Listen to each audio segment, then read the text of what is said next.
بسم اللہ الرحمن الرحیم۔ السلام علیکم ناظرین، میں ہوں وسیم احمد اور آپ دیکھ رہے ہیں تازہ ترین حالات و واقعات پر تبصروں اور تجزیوں کا پروگرام زمانہ گواہ ہے۔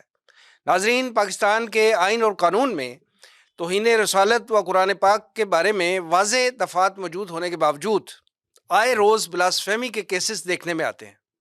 پھر جب ایسے کیسز کے مکمل ٹرائل کے بعد عدالتوں کے فیصلے آتے ہیں تو توہین رسالت و قرآن کے مرتکب افراد سزا سے بچ نکلتے ہیں، اور آج تک توہین رسالت کا کوئی مجرم کیفر کردار تک نہیں پہنچا۔ یہ وہ مقام ہے جہاں مذہبی جذبات، قانون کی بالادستی، انسانی حقوق اور عدالتی ذمہ داریاں آپس میں گڑمڑ ہو جاتی ہیں۔ حالیہ دنوں میں سوشل میڈیا پر بلاسفیمی سے متعلق عدلیہ کے کچھ متنازع فیصلوں نے ایک نئی بحث کا آغاز کر دیا۔ توہین رسالت و قرآن کے کیسز میں عدلیہ کے ان فیصلوں کے معاشرتی اور مذہبی اثرات کیا ہوں گے، یہ ہماری آج کی گفتگو کا موضوع ہے۔ اس موضوع پر گفتگو سے قبل ہم مبارک ثانی کیس کا جو حالیہ فیصلہ آیا ہے 298C کے تحت جو انہیں عمر قید کی سزا دی گئی ہے، اس پر بھی ہم اپنے پینلسٹ کے جو ہے وہ رائے جاننا چاہیں گے۔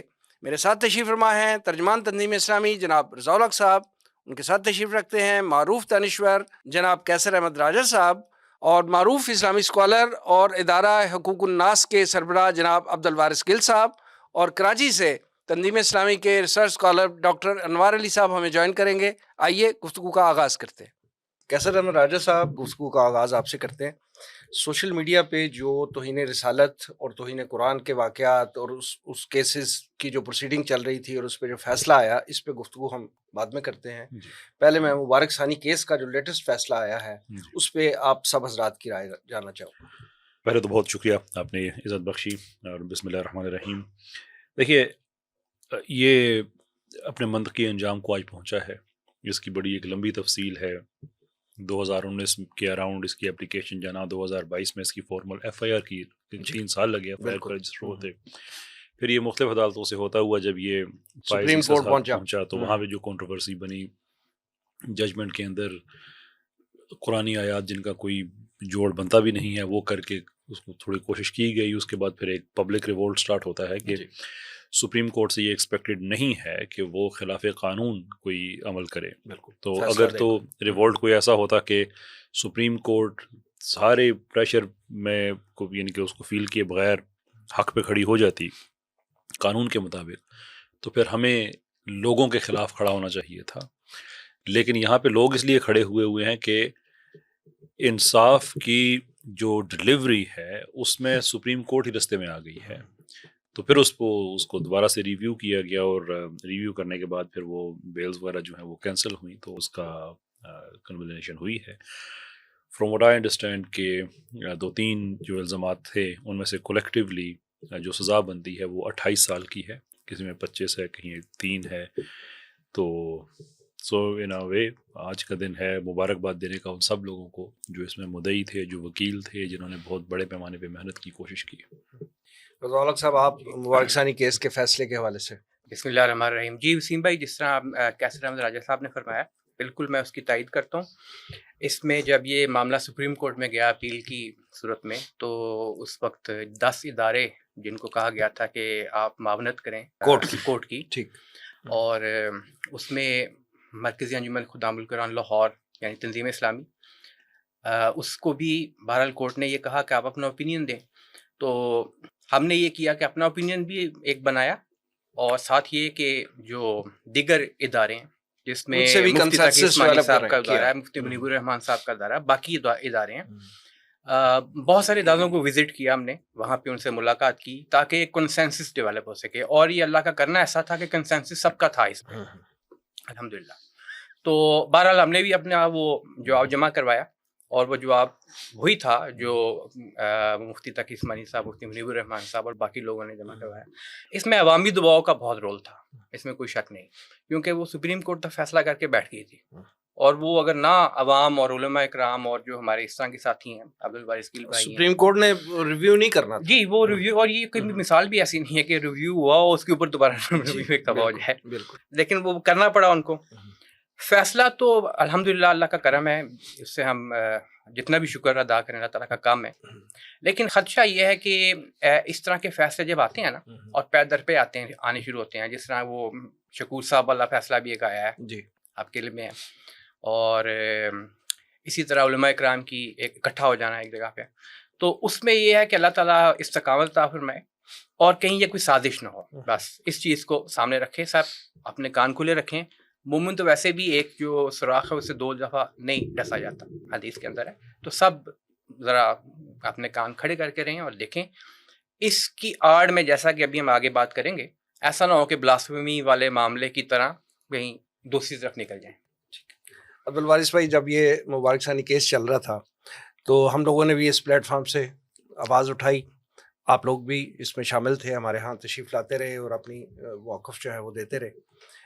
وہ دن اور اب جب کہ 298C کے تحت مبارک ثانی کو سزا ہو گئی ہے، کس طرح دیکھتے ہیں آپ؟ سچی بات ہے کہ یہ پورے قوم کے لیے ایک بڑا خوشی کا لمحہ ہے اور مبارکباد کے مستحق ہیں، اور ہمارے اداروں کی جو کارکردگی ہے میں سمجھتا ہوں اس کو بڑی قدر کی نگاہ سے دیکھنے کا عوام کو بہرحال ایک موقع ملا ہے، جہاں پر پوری قوم اور پوری امت کو اس پہ میں مبارکباد دینا چاہوں گا. سچی بات ہے کہ ایک قوم کا ایسا گمنام ہیرو جس کو حسن کہا جاتا ہے، جو ایکچولی اس کا مدعی تھا، اس کی مدعیت میں یہ کیس ہوا تھا 2019 میں. اس نے اپلیکیشن فائل کی، 3 سال اس کو لگے صرف FIR کٹوانے میں، اور 2022 میں جب FIR کٹتی ہے تو پھر 3 سال لگے. سپریم کورٹ تک یہ معاملہ جاتا ہے اور سپریم کورٹ اس کو جو ہے وہ کچھ سہولت کا سامان کرتی ہے.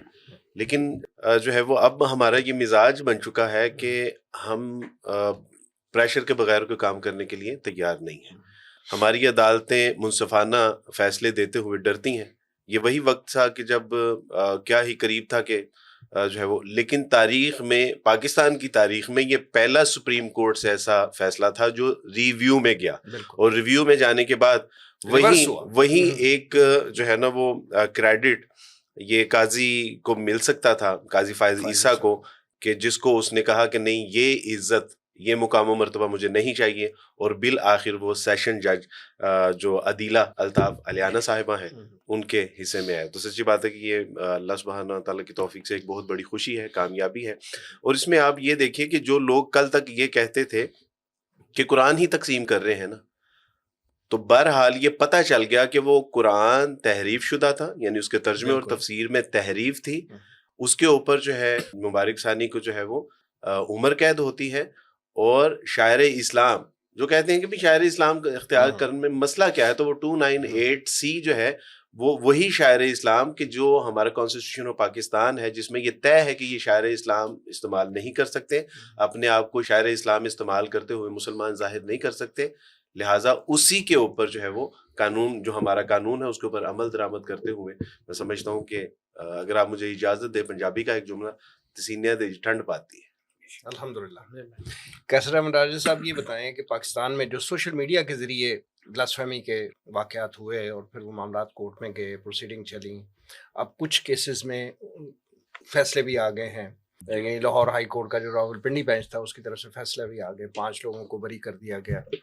تو یہ ان کے خلاف کریک ڈاؤن بھی چل رہا تھا، جن لوگ جو مطلب کلپریٹ تھے ان کے خلاف بھی. تو وہ کریک ڈاؤن جو ہے، ایسے بلاسفیمی جو کر رہے تھے لوگ، وہ کریک ڈاؤن کی اس وقت تازہ ترین صورتحال کیا ہے؟ جاری ہے جی، بالکل جاری ہے، چل رہا ہے، بالکل چل رہا ہے. دیکھیں، اس میں پہلو 2 ہیں کہ جو ایک تو NCCIA کے لوگ ہیں کہ جو اس کام کو کر رہے ہیں، دوسرے ہیں کہ جب مقدمے بن جاتے ہیں تو آگے عدالتی معاملات. میرا گمان ہے کہ آپ کا سوال عدالتی معاملے پہ نہیں بلکہ ان کے جو اپنی انویسٹیگیشنز ہیں اور ان کے جو ریڈز ہیں وہ سلسلہ چل رہا ہے، اس میں کوئی شک نہیں ہے. obviously it has to be better than what it is، لیکن ہمیں یہ بھی اس میں خیال رکھنا ہے کہ NCCIA کے یہ جو آفیسرس ہیں، دیکھیں اس سارے معاملے میں نا ہم عام طور پہ کریڈٹ اس میں لے جاتا ہے کیسر احمد راجہ کہ اس نے بڑا اچھا ویڈیو بنایا تھا، کریڈٹ اس میں لے جاتا ہے اور سوشل میڈیا کا انفلوئنسر کے چلیں اللہ عز و جل نے ہمیں ایک کام میں یہ موقع دیا، that has been done. لیکن what makes me کہ ان کیسز کی انویسٹیگیشن کرتے ہوئے وہ جو ایویڈنس ہے، جب وہ فائل سامنے آتی ہیں تو وہ ایک پروسیس سے ہو کے آپ کے سامنے آتی ہیں. ان پروسیسز میں جو انگیج NCCIA کے وہ آفیسرز ہیں کہ جن کو فورینزکس کرتے ہوئے اسکوپ اس کا ڈیفائن کرتے ہوئے مطلب کیا کیا ان کو دیکھنا پڑتا ہے، کیا کیا جانا پڑتا ہے، and they are the unsung heroes because ان کے نام کوئی نہیں جانتا، ان کے کبھی پبلک میں ان کو کریڈٹ نہیں ہے، تو وہ اپنی اللہ کے ظاہر ہاں سی ان کا بات اجر ہے محفوظ۔ وہ تو مطلب وہ تو اس کے تو کوئی بندہ بات کر ہی نہیں سکتا کہ یہ بہت ہی ٹیڈیس کام ہے۔ میں انفارمیشن سائنٹسٹ ہوں اور اس حوالے سے میں آپ کو بتا سکتا ہوں کہ جب آپ اس طرح کے ڈیٹا کو آپ اکٹھا کرتے ہیں، انالائز کرتے ہیں، اس کو ایک ایکشنیبل انٹیلیجنس میں کنورٹ کرتے ہیں، تو یہ بڑا ایک ایسی چیز ہے جو بہت زیادہ جس سے آپ کی کوئی ایموشنل ایفیلیشن نہیں ہو تو پھر بھی انسان تنگ آ جاتا ہے اس سے نا، کہ ایون دو کہ اس پہ آپ کی کوئی ایموشنلی آپ پہ وہ برڈن سم نہیں ہوتا، لیکن جب آپ قرآن کی آیات کی تصحیح ہوتے ہوئے دیکھ رہے ہیں، آپ امہات المومنین، آپ یہ سارے وہ مناظر ویڈیوز وہ سارے انالائز کر کے کرتے ہیں، تو it obviously slows down the work because the amount of data they have to go through. لیکن ساتھ ساتھ جو کریک ڈاؤن کرنے والے لوگ ہیں وہ اپنا کام کر رہے ہیں، بلکہ یہ اچھا کیا آپ نے سوال پوچھ لیا۔ یہ کچھ بلاسمی پروڈکشن گینگ کا ایک سوشل میڈیا پہ دجل کچھ اس طرح کا بھی چل رہا تھا، اور بہت سے صحافی حضرات بھی اس میں شامل ہو گئے کہ جب سے اعجاز اسحاق کی عدالت کھلی ہے تب سے گرفتاریاں بند ہو گئی ہیں۔ یہ جھوٹ ہے، گرفتاریاں جاری ہیں، بحثیت مسلمان، بحثیت law abiding citizen obviously we want کہ اس سے بھی زیادہ ہوں، پر ایٹ دا سیم ٹائم جو ادارے کی ایک آپریشنل لمیٹیشن ہوتی ہے وہ بھی دیکھتے ہوئے، پر ان اینی کیس جتنا ممکن ہے اتنا تو کام ہو رہا ہے، جو اریسٹس ہیں they are being made. Abdul Waris صاحب یہ فرمائیں کہ لاہور ہائی کورٹ کا جو راولپنڈی بینچ ہے اس میں یہی کیسز جب چل رہے تھے، ساری پروسیڈنگ ہو رہی تھی، تو جج صاحبان نے 5 لوگوں کو جو ہے وہ ان پہ بری کر دیا ہے اور کیس خارج ہو گئے ان کے خلاف۔ آپ یہ بتائیں کہ کیا ان لوگوں کے خلاف کیا شواہد موجود نہیں تھے کہ ان کو بری کر دیا گیا ہے، یا کیا ایشو کیا تھا، ان کی بریت کیسے ممکن ہوئی؟ سر وہ جو فیصلہ ہے نا وہ پڑھنے والا ہے، اور آپ کبھی آپ کا ہنسنے کا دل کر رہا ہو، اور یعنی وہ ایک مزاح کا خیز، یعنی پورا ایک جو ہے وہ کیس ہے جس میں 5 لوگ ہیں، ان کو یہ کہتے ہوئے رہا کر دیا جاتا ہے کہ سمیں ان کے نام پہ نہیں ہے، جبکہ 2 افراد کی سمیں ان کے اپنے نام کی ہیں، ایک شخص کی سم اس کی والدہ کے نام پہ ہے، اور 2 افراد کی سمیں ان کے بھائیوں کے نام پہ ہیں۔ اور سائبر کرائم میں یہ اصول ہے کہ جو ڈیوائس جس شخص سے نکلتی ہے، جو اس کی جو اینڈ کنزیومر اونرشپ میں ہے، جی اصل میں وہ جو ہے وہ اس کا ذمہ دار بالکل ہے۔ صحیح بات، اس میں یعنی یہ نہیں ہے کہ وہ ہاں، کس کے نام کی ہے۔ بالکل دوسرا، آپ اگر یعنی کریمنل پریکٹس میں آپ دیکھتے ہیں تو آپ کو پتہ چلے گا کہ جو شخص کریمنل ہوتا ہے، نہ وہ گاڑی اپنے نام کی استعمال کرتا ہے، نہ وہ سم اپنے نام کی استعمال کرتا ہے، نہ وہ ویپن اپنے نام کا استعمال کرتا ہے، یعنی جو بھی اس نے اس میں اپنا آلات کو استعمال کرنا ہے وہ کم سے کم اپنے نام کے نہیں۔ تو یہ کہہ کہ ان کو کیا سہولت دی جا سکتی ہے کہ یہ شخص چونکہ ان کے نام کی سم نہیں ہے تو لہٰذا دوسرا یہ دوسرا انہوں نے ہمارے ساتھ مذاق یہ کیا یہ کیس میں، یہ کہتے ہوئے کہ ان کے پاس سے ڈیوائسز میں لیپ ٹاپ نکلا ہے، موبائل نکلا ہے، USB نکلی ہے، سم کارڈ نکلے ہیں، ETC، اور یہ شواہد جو ہیں یہ ناکافی ہیں، یہ شواہد اب مجھے بتائیے کہ یہ سائبر کرائم کا کیس ہے، اور سائبر اس کے علاوہ کیا شواہد، کلہاڑیاں، ڈنڈے اور سوٹے نکلنے چاہیے تھے یہاں سے، ان سے ٹینک نکلنا چاہیے تھا، یہ F-16 نکلتا تو پھر آپ کو یقین آنا تھا۔ اور تیسرا آپ نے مذاق یہ کیا کہ آپ نے کہا کہ چونکہ وہ انکاری جرم ہے، یعنی ملزم نے انکار جرم کیا ہے، تو اگر آپ نے ملزم کے بیان کے اوپر جانا ہے تو پھر یہ فرینزک وغیرہ سارا کچھ جو ہے وہ اس کو ختم کر دیجیے۔ پھر یعنی آپ فرینزک ہے، FIA کی انویسٹیگیشن ہے، شواہد ہیں، تو پھر ان کی کیا ضرورت ہے؟ ان سب کو جو ہے وہ بند کر دیجیے، اور ملزم سے پوچھیے کہ میاں آپ نے یہ کیا ہے، اگر وہ کہے کہ کیا ہے تو اپنا پھانسی دے دیجیے، نہیں تو اس کو چھوڑ دیجیے۔ What is that? یہ تو ایک آپ اس میں ایک ایسا جو ہے وہ وزیر گل ایک ایسا شخص ہے جو بری ہوئے ان میں سے بری ہوا ہے، ان میں سے ایک شخص ایسا بدبخت ہے کہ جس نے ایجیکولیشن کی ہے قرآن مجید کے اوپر، وہ قرآن مجید برآمد ہوا ہے، اس کی ویڈیوز موجود ہیں۔ اور مزید ستم ظریف یہ ہے کہ وزیر گل جو کہ جس کی ایجیکولیشن ہے قرآن مجید کے اوپر، اس کے سیمپل لیے گئے ہیں، فرینزک لیب نے وہ جو قرآن کے اوپر سپرم کے سیمپلز ہیں وہ لیے ہیں، میچ کیا ہے، رپورٹ پازیٹیو آئی ہیں. اور جج صاحب نے کہا ہے کہ جی ہمارے پاس ان ڈیوائسز کے علاوہ جو ہے وہ اس کے علاوہ اور کوئی ثبوت ہی نہیں ہے، جب اس کو انہوں نے آن ہی نہیں کیا. یعنی فیصلے میں اس فرانسک رپورٹ کا ذکر ہی نہیں آیا، اس کا تذکرہ ہی نہیں انہوں نے کیا. تو یہ میں سمجھتا ہوں کہ یہ سارے کا سارا جو ہے نا یہ اپنا مجھے لگتا ہے کہ شاید جج صاحبان اس بات کی طرف دعوت دے رہے ہیں کہ جناب ہماری ڈگریاں چیک کی جانی چاہیے کہ ہم صحیح یعنی جج ہے بھی. ڈگریاں چیک کرنے کا عمل تو شروع تو ہو چکا ہے عدلیہ کے حوالے سے. بالکل. تو شاید اس بات کی طرف ان کی یہ دعوت عام ہے. جی جناب، جیسے میں نے آغاز میں عرض کیا تھا کہ ڈاکٹر انوار علی صاحب ہمیں کراچی سے جوائن کریں گے، تو وہ ہمیں جوائن کر چکے ہیں. آئیے ان سے بات کرتے ہیں. ڈاکٹر انوار علی صاحب السلام علیکم. وعلیکم السلام ورحمۃ اللہ وبرکاتہ. ڈاکٹر انوار علی صاحب یہ فرمائیے گا کہ گیلپ اور دیگر چند اداروں کے اسٹیٹسٹکس کے مطابق پاکستان میں 15 سال سے کم عمر افراد کل آبادی کا تقریباً 40 سے 50% ہیں، جبکہ 30 سال سے کم عمر افراد کل آبادی کا تقریباً 70% ہیں. نوجوانوں کی اس بڑی تعداد کو آپ کے خیال میں دور حاضر میں کیا چیلنجز درپیش ہیں؟ جو آپ کا سوال ہے اس میں یعنی عجیب سی کیفیت ہوتی ہے جب انسان یہ سوچے کہ بھئی جب ہم کہیں کہ جی سب سے بڑی دولت اس وقت پاکستان کی کیا ہے، تو میں تو بلا جھجک یہ کہوں گا کہ جس ملک کی 60% آبادی 30 سال سے کم عمر کے افراد پر مشتمل ہو، ذرا تصور تو کیجئے یہ کتنا بڑا اثاثہ ہے، یہ کتنی بڑی دولت اللہ نے جس سے کہ نوازا ہے. اور بڑے بڑے ڈیولپڈ کنٹریز جو ہیں وہ آج سر جوڑ کے بیٹھے ہیں، سر پکڑ کے بیٹھے ہیں، اور ان کا مستقبل اس لحاظ سے ان کو اپنا تاریخ نظر آ رہا ہے کہ ان کے پاس یہ دولت، یہ نوجوان نہیں ہیں. البتہ اسی خوش نصیبی کے ساتھ جو دوسری ایک چیز لگ کر آ رہی ہے، وہ بد نصیبی کہیں اس کو، حالات کی ستم ظریفی کہیں اس کو، نااہلی ہمارے سیاسی حکمرانوں کی، جس نے حالات آج اس نہج پر پہنچا دیے ہیں کہ یہی ہماری سب سے بڑی دولت آج ہمارے لیے سب سے بڑا مسئلہ اس وقت یعنی ایک خاص اینگل سے وہ بنا ہوا ہے. ہمیں سمجھ نہیں آ رہا کہ ان کا کیا کریں، اور ان کو بھی سمجھ نہیں آ رہا کہ وہ ہمارے ساتھ کیا کریں. یعنی دیکھیں جو اس وقت ذہنی دباؤ ہے نا جو ہمارے اس وقت نوجوانوں کے اندر موجود ہے، وہ شدید تر ہے، اور وہ ان کو بڑی تیزی کے ساتھ مایوسی کی طرف دھکیل رہا ہے. جرائم میں اضافہ ہو رہا ہے، اور شارٹ کٹس لینے کی جو ایک ٹرینڈ ہے بڑی تیزی کے ساتھ ہم دیکھ رہے ہیں وہ بڑھتا چلا جا رہا ہے. میں صرف ریفر کروں گا، ایک چھوٹا سا ہم نے پروجیکٹ اپنے جامعہ کراچی میں کیا، اور ہم نے ایک سنیریو ڈیولپ کیا صرف اس حوالے سے کہ ہم دیکھیں کہ ہمارے 18 سے 24 سال کے جو نوجوان ہیں بالخصوص وہ اس وقت کتنے ذہنی تناؤ میں ہیں. جو سٹریس ان کے اس وقت ذہن پر ہے وہ اس کا اسکیل اگر ہم نے دیکھا تو آپ یقین کریں، میں بالکل سادہ لینگویج میں بتا رہا ہوں کہ شاید اس وقت ہمارا آن ایوریج ایک نوجوان جو ہے وہ اپنے سر پر پہاڑ لے کر چل رہا ہے.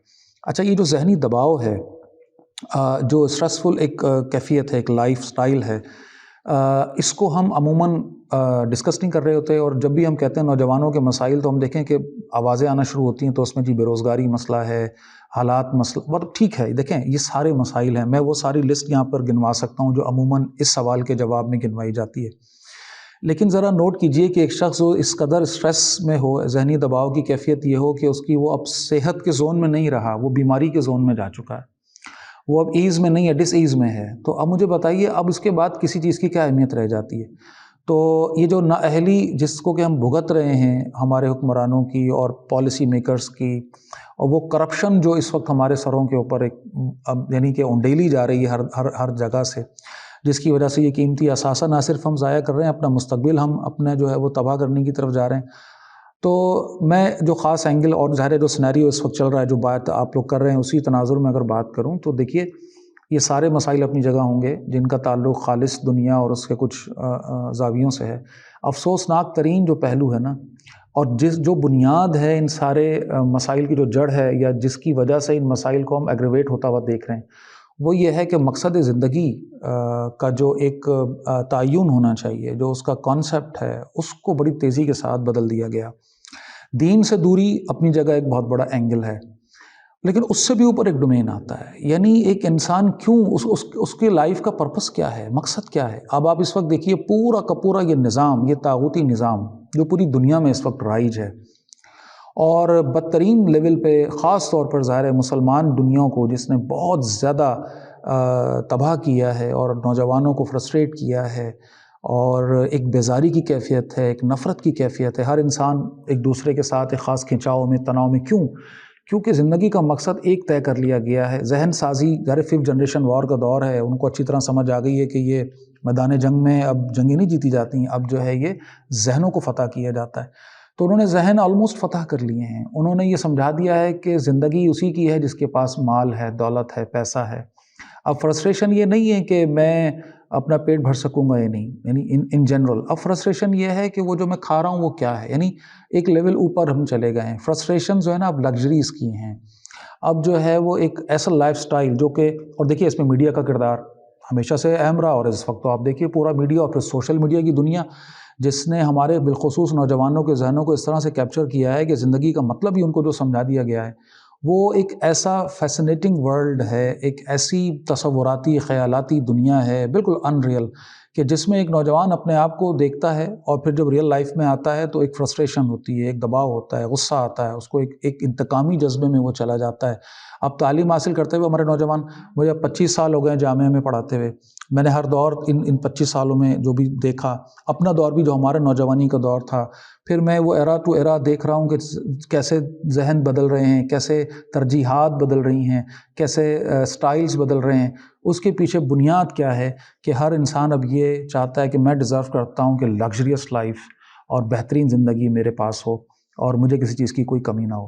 کیونکہ وہ زندگی کا مطلب کیا تھا، خدا سے تعلق کا جو ایک خاص پہلو ہے، دنیا اور آخرت کا جو توازن ہے، وہ سب چیزیں ایک طرف کر دی گئیں. ٹوٹل میٹریلسٹک اپروچ ہے، مادہ پرستانہ وہ ہوس ہے کہ دماغوں میں ڈال دی گئی ہے.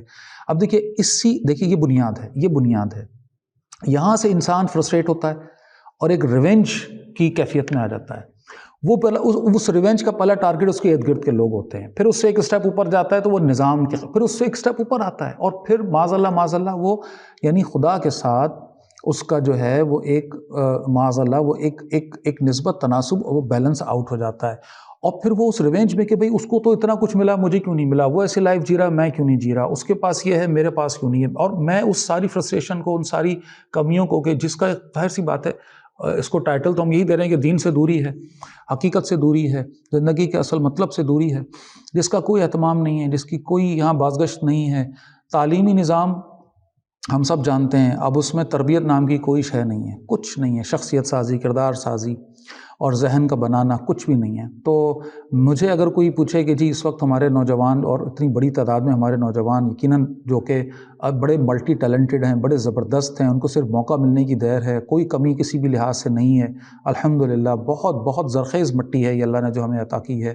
بدقسمتی سے وہ جو کھاد ڈالنے والے ہاتھ ہونے چاہیے، آبیاری کرنے والے، ان سے ہم محروم ہوتے چلے جا رہے ہیں. نتیجتاً جو اس وقت ہم مستقبل اپنا دیکھ رہے ہیں وہ بہت ہی زیادہ معاذ اللہ خدا نخواستہ ایک تاریکی کی طرف جاتا ہوا ہمیں نظر آ رہا ہے. تو مجھ سے کوئی پوچھے جی کہ سب سے بڑا مسئلہ اس وقت کیا ہے، تو وہ بڑا مسئلہ یہ ہے دین سے دوری، اصل حقیقت سے دوری. زندگی کا مطلب، اس کے اندر جو اس کا تعارف ہے زندگی کا، اس کا ٹوٹل ایک ایسا ورژن لوگ بچوں کے سامنے رکھ دیا گیا ہے جس کا کوئی تعلق جو ہے وہ کسی بھی لحاظ سے سمجھداری سے، شعور کے ساتھ نہیں ہے. ٹوٹل مادہ پرستانہ سوچ ہے جس کی طرف تیزی کے ساتھ ان کو دھکیل کر، ڈال کر اور مس لیڈ کیا جا رہا ہے، جس کی وجہ سے یہ انتقامی جذبے کے اندر ہیں، یہ ایک ایسی فرسٹریشن کی کیفیت میں ہیں. اچھا یہ سوال کرنا چاہتے ہیں، ان کا سوال کوئی سنتا نہیں ہے، ان کو جواب ملتا نہیں ہے. نتیجہ یہ ہے کہ یہ دور ہوتے ہوتے پھر ان پابندیوں پر سوال کرتے ہیں جو ان پر، یعنی مل کچھ نہیں رہا اور پابندیاں لگائی جا رہی ہیں. ایک طرف مل رہا ہو تو چلو پھر بھی کچھ کمپنسیشن ہوگی، مل کچھ نہیں رہا، یعنی اس ساری سوچ کا حاصل بتا رہا ہوں کہ جی میں تو اس جو لائف جی رہا ہوں یہ کوئی لائف ہے، اور اس کے بعد مجھے کہا جائے یہ نہ کرو، ایسے بیٹھو، ایسے، تو یہ تو بڑی عجیب بات ہے. تو نتیجہ یہ ہے کہ اس پورے سیناریو میں جو ایک صورتحال ہونی چاہیے تھی اور ان کو صحیح گائیڈنس ملنی چاہیے تھی، وہ رہنمائی ملنی چاہیے تھی، وہ نہیں مل پا رہی ہے. میڈیا ان کو ڈائیورٹ کرتا چلا جا رہا ہے، ان کی یعنی ہم نے میڈیا کے حوالے اپنے بچوں کو کیا ہوا، وہ ان کی ذہن سازی کر رہے ہیں، وہ ان کو نہ جانے کہاں سے کہاں لے جا رہے ہیں اور ہم جاتے ہوئے دیکھ رہے ہیں. اور اسی میں پھر ایگریویٹ ہوتا ہے وہ سارے پھر چیزیں جو دنیا کی چیزیں، یعنی بے روزگاری کا مسئلہ اپنی جگہ ہو گیا، تعلیم کا فقدان، صحت کا فقدان، ہمارے حالات کراچی میں تو ظاہر ہے میں رہتا ہوں، مجھے معلوم ہے یہاں سڑکوں کے جو حال ہیں، ٹریفک کا جو حال ہے، بجلی کا، پانی کا، وہ جو مسائل ہیں، کچرے کا، یعنی وہ ایک پورا گڑھ ہے کہ جو بنا ہوا ہے. یہ ساری چیزیں پھر کیا کرتی ہیں، وہ ایگزیجریٹ کرتی ہیں اس ساری سوچ کو، اس ریونج کو، انتقام کو، اور پھر یہ نوجوان پھر جاتے ہیں غلط راستے کی طرف. اور پھر اس غلط راستے کی طرف ایک دفعہ قدم اٹھ جائے تو اس کا کوئی اینڈ نہیں ہوتا. تو ایک مناسب تربیتی نظام، ایک گائیڈ کرنے والا، رہنمائی کرنے والا نظام، اس سے ہم اس کو لیک کر رہے ہیں، نتیجتاً ہمارا یہ پورا اثاثہ جو ہے یہ اس وقت ہمیں ضائع ہوتا ہوا نظر آ رہا ہے۔ ڈاکٹر صاحب دیکھنے میں یہ آیا ہے کہ نوجوانوں کی بڑی تعداد جو ہے وہ ہمارے جو روایتی علماء کرام ہیں ان سے بدزن نظر آتی ہے، آپ کی اس حوالے سے کیا رائے ہے؟ جی بالکل، کہا جاتا ہے اور کہا اس لیے جاتا ہے کہ ہمیں یہ نظر آ رہا ہے۔ بہر بڑا مختصر وقت ہوتا ہے، بہت ڈیٹیل میں تو جانے کا موقع نہیں ہے، لیکن پچھلی بھی بات جو میں کر رہا تھا، دیکھیے ذہن سازی بڑا امپورٹنٹ ایک فیکٹر ہے۔ ذہن سازی کی جاتی ہے اور کسی باریک سی معمولی سی چیز کو بڑھا چڑھا کر سامنے رکھا جاتا ہے۔ یعنی کلین چٹ تو میں معذرت کے ساتھ علماء کرام کو بھی نہیں دے رہا کہ جی ان کی طرف سے کوئی مسئلہ ہی نہیں ہے، یقیناً کہیں نہ کہیں کچھ ریسٹرکشنز ہیں، جیسے میں نے پہلے بھی عرض کیا، سوال نہ کرنے کا جو ایک ٹرینڈ ہے، اور سوال ایک خاص سینیریو میں، دیکھیے سوال نہ کرنا ایک خاص سینیریو میں قرآن اور سنت کا ایک خاص حکم ہے، اور اس کی کچھ لمیٹیشنز ہیں، اس کی کچھ حدود ہیں یقیناً، لیکن ان حدود سے بہت دور ہی اگر آپ سوال کرنے کو، یعنی جہاں سوال کیے جانے چاہیے، سوال تو اٹھے گا، سوال سامنے آئے گا، اگر آپ اس کو ڈسکریج کریں گے تو نتیجتاً پھر ہوگا یہ کہ سامنے والا پھر اپنے تئیں وہ جواب یہ لے کے جائے گا کہ بھائی ان کے پاس میرے مسئلے کا حل نہیں ہے، لہٰذا ان کے پاس اب میں دوبارہ نہیں آؤں گا۔ تو یہ ایک خاص سینیریو، یعنی میں جو اشارتاً بات سمجھانا چاہ رہا ہوں وہ یہ ہے کہ بھئی ان نوجوانوں کو جب سوال نہیں کرنے دیا جائے گا تو پھر یہ تو اعتراض کریں گے اور پھر یہ دور ہوں گے، اور یہ ذہن میں رکھیے کہ آپ ان کے سوال کا جواب نہ دے کر آپ یہ سمجھ رہے ہیں کہ آپ نے اچھا کام کیا ہے، ادھر تو ان کو جواب مل رہے ہیں، ٹھیک ہے، وہ میڈیا پر بیٹھے ہوئے ہیں دانشور حضرات جو کہ پوری طرح سے ان فتنوں کے ہاتھ میں کھلونا بنے ہوئے ہیں، اور ذہن سازی جو اس وقت پوری امت کی، پوری قوم کی، بالخصوص نوجوانوں کی کرنے کی کوشش ہو رہی ہے، اس میں وہ اپنا کردار ادا کر رہے ہیں، تو لہٰذا ان کو جواب تو وہاں مل رہے ہیں۔ اب آپ کے پاس صحیح جواب تھا، آپ نے نہیں دیا، آپ نے اس کو ڈسکریج کیا، تو اس نے وہ جواب وہاں سے لیا، اور وہ جواب ظاہر سی بات ہے وہ جواب ہے کہ جو اس کو دور کرے گا آپ سے، آپ کے قریب تو نہیں کرے گا۔ تو یعنی اب دیکھیے اس میں ایک سینیریو یہ ہو گیا۔ دوسری بات، اس چیز کو بھی بہت زیادہ پروپیگیٹ کیا گیا ہے، یہ اتنا نہیں ہے بڑا مسئلہ، یعنی میں نے ایگری تو کیا آپ کی اس بات سے، یقیناً علماء کرام کے ساتھ ایک گیپ، ایک دوری ہمارے بالعموم نوجوانوں میں ہو رہی ہے، اس کے پیچھے بہت سارے فیکٹرز ہیں، ہمارا تعلیمی نظام پورا اس کے اندر بڑا کردار ادا کر رہا ہے۔ پھر وہ جو جس کو اب ہم پریکٹیکل لائف کہتے ہیں، پریکٹیکل لائف کا مطلب ہے کامیابی، مال، دولت، پیسہ جتنا زیادہ، وہ اب اس پریکٹیکل لائف کا مطلب وہ ہے نا، تو علماء تو بہرحال وہ اس لائف کو پروموٹ نہیں کر رہے، وہ تو نہیں آپ کو یعنی اجازت دے رہے کہ آپ جائیں اور پیسے کی دوڑ میں لگ جائیں، وہ تو بلکہ کھینچ کے پیچھے واپس لا رہے ہیں، تو وہ تو برے لگیں گے نا۔ تو سمجھیے کہ یعنی گڑبڑ تو ہے، لیکن ادھر سے کم اور ادھر سے زیادہ ہے، یعنی علماء کے خلاف لوگوں کو، منبر و محراب کے خلاف لوگوں کو اکسانا، اور ظاہر دیکھیے علماء کرام بھی انسان ہیں، ظاہر سی بات ہے، اور وہاں بھی غلطیاں کا بالکل امکان ہے، لیکن وہ غلطی اگر اتنی سی ہے تو اس کو اتنا بڑھا چڑھا کر دکھانا اور پھر اس کو پروپیگیٹ کرنا میڈیا کے ذریعے، اس پر شور مچانا، پھر وہ جو بیٹھے ہوئے ہیں سارے دانشور عقل مند ترین لوگ میڈیا پر، اور پھر وہ بیٹھ کر اس طرح کی باتیں بنانا، اور یعنی اب تو کیش ہونے کا، وائرل ہونے کا، مشہور ہونے کا، فیم کی طرف جانے کا یہی ایک تھرل ہے کہ بیٹھ کر علماء کرام کو برا بھلا کہنا شروع کر دو، تو لوگ تو پہلے ہی یعنی وہ اس موقع کی تلاش میں ہے کہ ان پر سے پابندیاں ہٹائی جائیں، اور ان کو جو ہے وہ ایک آزاد زندگی جو ہے وہ ایسی جو اس وقت کی دور کی مناسبت سے جو وہ سمجھتے ہیں کہ اچھی زندگی، اس کی طرف جانے کو پروموٹ کیا جائے، اور ایک شخص کہے کہ جی آپ کی اس ساری ترقی کی راہ میں جو سب سے بڑی رکاوٹ ہیں وہ یہی لوگ ہیں جو مولوی حضرات ہیں جو بیٹھے ہوئے ہیں اور آپ کو روک رہے ہیں، پابند کر رہے ہیں، یہ نہ کرو وہ نہ کرو، تو اس کو تو پہلے ہی موقع چاہیے، تو اس کو موقع مل جاتا ہے، پھر وہ اور مزید دور جاتا ہے۔ تو اس میں دونوں اینگلز ہیں، یعنی ایک پورا نظام یہاں ڈیولپ ہونا ضروری ہے۔ ایک بڑا سوال کیا جاتا ہے کہ جی اتنی تقریریں ہوتی ہیں، اتنے وعظ ہوتے ہیں، نصیحتیں ہوتی ہیں، لیکن آپ پھر بھی دیکھیں کہ کوئی فرق نہیں پڑا، ہر جمعے میں ہوتا ہے اور نہ جانے کہاں کہاں۔ تو ایک کہیں سوال بھی کیا گیا تو میں نے عرض کیا میرے بھائی، تقریروں سے اور وعظ سے اگر نظام بدل سکتا تو رسول اللہ صلی اللہ علیہ وسلم سے بڑھ کر کون تھا جو مقرر تھا اور خطیب تھا اور واعظ تھا؟ تو یعنی نظام کی امپلیمنٹ کرنے سے اس کے اثرات سامنے آتے ہیں۔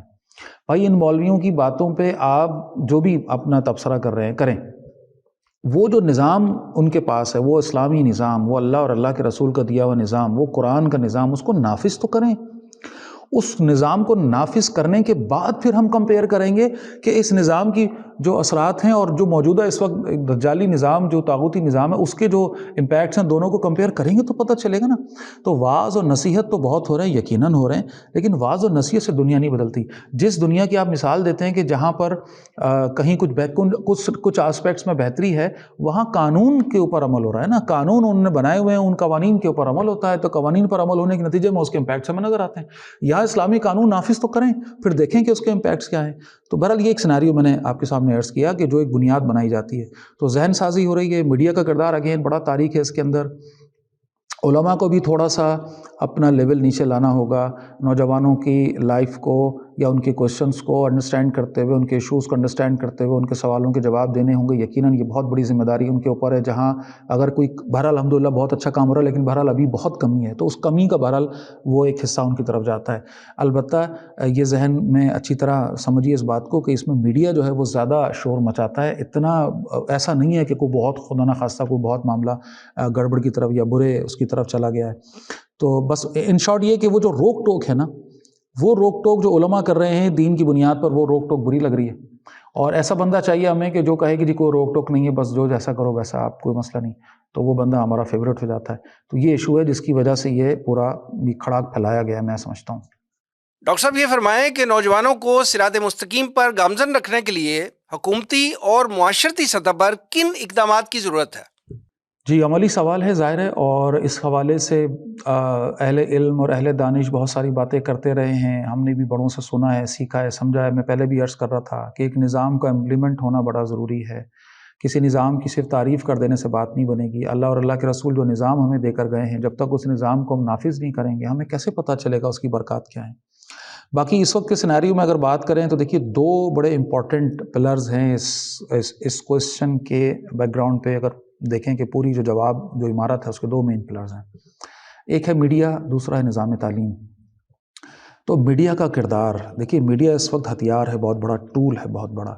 اس میڈیا کو جو لوگ استعمال کر رہے ہیں وہ اپنے مقاصد حاصل کر رہے ہیں. ہمیں اس میڈیا کے میدان میں آ کر، یعنی یہ علماء کو بھی کرنا ہوگا، یہ حکومت کی سطح پر بھی پروگرامز بنانے ہوں گے سنسیریٹی کے ساتھ، خلوص کے ساتھ. صرف کاغذی کارروائیوں میں لکھنے سے بات نہیں بنے گی.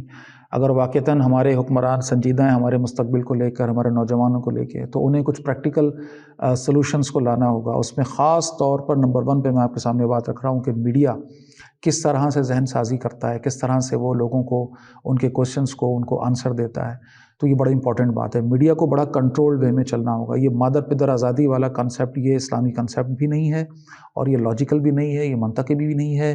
یعنی آپ جو چاہیں بول دیں گے تو یہ ایسا تو کسی جگہ نہیں ہوتا، کوئی لاجک نہیں بنتی. تو آزادی اظہار رائے کا جھنڈا اٹھا کر کے آپ کہتے ہیں جی کچھ بھی کہیں بول دو، اور جب آپ کے خلاف کو بات کی جائے تو آپ کو بری لگتی ہے. ہم سب جانتے ہیں کیا اس وقت ہو رہا ہے کہ جہاں کو حق بات کی جائے چینلز ڈیلیٹ کر دیے جاتے ہیں. یعنی یہ تو پاگل پن کی بات ہے، اللاجیکل بیس لیس باتیں. تو میڈیا کو ایک کنٹرولڈ وے میں رکھنا اور اس کا ایک پروڈکٹیو، ایک بامعنی کردار یہ ڈیولپ کرنا، یہ حکومت کی ذمہ داری ہے. اس کو دیکھنا ہوگا کہ اس کے لیے اس 5th جنریشن وار کے دور میں ہم کیسے اپنا کردار یہاں ادا کریں گے. دوسری چیز میں نے عرض کیا نظام تعلیم، اس کو بہت تھورولی دیکھنا ہوگا. ہمارا اس وقت نظام تعلیم ہمارے بچوں کو کہاں لے کے جا رہا ہے، ان کے ذہنوں میں کیا ڈالا جا رہا ہے، کس مقصد کے لیے ان کو تیار کیا جا رہا ہے. یعنی میں ایسی سمجھانے کے لیے مثال دیا کرتا ہوں کہ جی ماسٹرز ان بزنس مینجمنٹ یا بزنس ایڈمنسٹریشن، ٹھیک ہے، ایک ڈگری ہے نا، ماسٹرز ان بزنس ایڈمنسٹریشن، اور بزنس کی ساری ایڈمنسٹریشن اور مینجمنٹ سکھا کر ہم نے تیار کیا ہے ایک سرونٹ، ایک نوکر. یعنی سمجھیے بات، یہ کیا نظام تعلیم، صرف اور صرف بہترین نوکر تیار کیے جا رہے ہیں اس نظام تعلیم کے ذریعے، اور ان کو اس نوکری کی دوڑ میں لگایا جا رہا ہے. جن کے ہاتھوں میں پورا یہ چل رہا ہے نظام، وہ اپنی جو بھی کرپشن ہے اور جو بھی ان کے مال اور سرمایہ کی بنیاد پر جو خدا سے بغاوت کا نظام ہے جس کو وہ لے کے چل رہے ہیں. اس نظام تعلیم میں اصلاحات بہت ضروری ہیں. اس کو according to the law of Quran and Sunnah ہمیں مولڈ کرنا ہوگا. اور اپنی تاریخ اٹھا کر دیکھیں کہ جب ہم نظام تعلیم وہ والا لائیں گے جو اللہ اور اللہ کے رسول صلی اللہ علیہ وسلم جس کی بنیادیں دے کر گئے ہیں، اور یقیناً آج کل کے دور میں اس کو جو بھی اس کی ریفائنمنٹ ہوگی، اس کے اندر جو موجودہ دور کے تقاضوں کے مطابق اس میں عصری علوم کا جو بھی یقیناً وہ اس کردار سے منفی نہیں ہو سکتی، اس کا ایک بیلنس، ایک ترتیب کے ساتھ وہ نظام تربیت اس کے ساتھ ایڈ ہو. تو یہ حکومت کی سطح پر کرنے کا کام ہے. اس کے لیے بہرحال ہم بھی اپنی آواز اٹھا سکتے ہیں، بات رکھ سکتے ہیں. یہیں سے بات آگے بڑھے گی. پھر روزگار کے مواقع بھی سامنے آئیں گے. ٹیلنٹ کی بنیاد پر روزگار جب ڈسٹریبیوٹ ہوگا تو یہ پرابلم بہت حد تک حل ہوگا. ابھی تو ہر شخص چاہتا ہے کہ بس وہ اپنی یہ ایجوکیشن یہاں سے لے کے وہ کچھ کرے نہ کرے, وہ محنت کرے نہ کرے, اس کو یہ مل جائے. تو جب وہ ایک ذہن سازی ہو, ترتیب بنے اور پتہ چلے کہ بھئی کس بیسس پر لوگ آگے نکلتے ہیں دنیا میں, کیسے ترقی کرتے ہیں, اسی کے ساتھ پھر جڑی ہوگی دنیا کی ترقی بھی اور آخرت کا بھی اوبویسلی جو نجات ہے. تو اس نظام تعلیم کو ڈیولپ کر کے نافذ کرنا اس وقت سب سے بڑی ضرورت ہے. باقی اس میں ظاہر سی بات ہے تہذیب کی جنگ ہے. اس تہذیب کے اندر, اس کلچر کے اندر ہماری تہذیب, ہماری بنیاد, اس کی ہیمرنگ, اس کا سمجھانا, جیسے میں نے میڈیا کے کردار کی بات کی, اوورال ہمارے سیناریو کو بھی اسی خاص سوچ کی طرف لے کر جانا اور اپنے اس خاص کلچر اور تہذیب کو پروموٹ کرنا کہ جس کے ذریعے ہم اپنی بیس پر, اپنی بنیاد پر واپس آ سکیں. میں نے پہلے بھی عرض کیا بہترین ٹیلنٹ ہمارے پاس موجود ہے, کوئی کمی نہیں ہے الحمدللہ, کوئی کمی نہیں ہے. اس وقت ہمارے پاس ہر وہ لیول آف انٹیلیجنس موجود ہے جو ہمیں دنیا میں آگے سے آگے لے جا سکتی ہے. ہمارے نوجوانوں کو صرف موقع ملنے کی دیر ہے, صحیح گائیڈنس ملنے کی دیر ہے. خدارا میں بس یہی کہہ سکتا ہوں ہمارے حکمرانوں سے, ہمارے جو بھی اقتدار پر جو اس وقت لوگ موجود ہیں ان سے, جو ہمارے وہ ہر آدمی چاہے وہ علماء میں سے ہے, وہ دنیاوی لحاظ سے کہیں ہے, کہ وہ ریئلائز کریں اور دیکھیں اور سر جوڑ کے بیٹھیں اور اسٹریٹجیز بنائیں, منصوبہ بنائیں, پلان کریں. آگے 100 سال کا پلان کریں گے تو کہیں جا کر پھر ہم صحیح راہ کی طرف آ سکیں گے. ادروائز پھر یہ تو بڑا ایک تاریک مستقبل ہے جو ہمارے سامنے منہ کھولے کھڑا ہے, خدا نہ خواستہ. ڈاکٹر انوار علی صاحب, ہمیں وقت دینے کا بہت بہت شکریہ. ضیاء صاحب یہ فرمائیں کہ کیا پاکستان میں سوشل میڈیا کے غلط استعمال کے مرتکب جو لوگ ہیں ان کے خلاف کارروائی کے لیے جو قانون سازی ہوئی ہے, جو قوانین بنے ہوئے ہیں, آپ کے خیال میں وہ ٹھیک ہیں؟ آپ ایسے قوانین سے مطمئن ہیں؟ جی وسیم بھائی, دیکھیے ہمارے بھائیوں نے جس طرح تذکرہ کیا, NCCIA ہے, سائبر کرائم کا ونگ ہے آپ کا پورا, PTA کے اندر FIA ہے, FIA کا سائبر کرائم ونگ ہے, پاکستان ٹیلی کمیونیکیشن اتھارٹی بھی اس کے اندر بہرحال سپورٹ کرتی ہے. قوانین تو اپنی جگہ موجود ہیں. اصل میں مسئلہ یہ ہوتا ہے کہ یہ قوانین جو ہیں ان کو سب سے پہلے استعمال میں لے کے آتا ہے ایگزیکٹو, یعنی کہ جس نے انویسٹیگیشن کرنی ہے, کوئی کارروائی کرنی ہے, مجرموں کے خلاف ہی کارروائی کی, یا ملزم جسے کہتے ہیں اس کے خلاف ہی پہلے ثبوت اکٹھے کیے جاتے ہیں. اور کسی کی بھی یہ خواہش نہیں ہوتی کہ بلا وجہ کسی کو انوالو کیا جائے کسی معاملے میں, ٹھیک ہے نا, اور وہ بھی اتنی بڑی تعداد میں, اتنی بڑی تعداد میں کسی کو کیا ضرورت پڑی ہے. جی. اور باقی اس میں کوئی شک نہیں کہ جو آپ کے مخالفین ہیں, اور وہ پاکستان میں بے شمار ہیں, اس میں سیکولر لبرل طبقہ ہے, قادیانی طبقہ ہے, آپ دیکھیے گا کہ کتنے قریبی تعلقات ہیں ایک دوسرے کے ساتھ. میں آپ کو ایک ایگزامپل دیتا ہوں, مبارک ثانی کیس کا بھی تذکرہ آیا تھا نا, اس میں جو ایڈوکیٹ تھے بنیادی طور پہ جنہوں نے وہ کیس لڑا تھا, اس معاملے میں ان کا نام لے کر کہا گیا کہ جی انہوں نے پیسے لیے ہیں اور یہ کرتے ہیں اور وہ کرتے ہیں.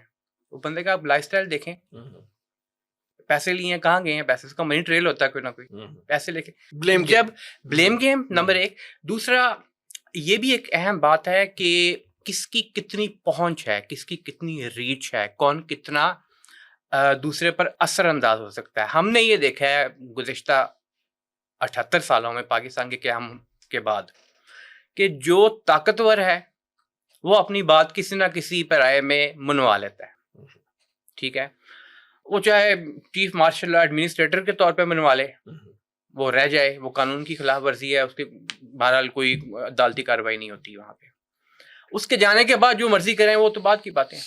سوشل میڈیا کے اوپر جب یہ سارے قوانین موجود ہیں اپنی جگہ پہ, تو ایگزیکٹو نے تو اپنا کام یہی کرنا ہے نا کہ وہ ان قوانین کے تحت جو ملزمان ہیں, جو اس میں انوالو دکھائی دیتے ہیں, ان کو گرفت میں لے.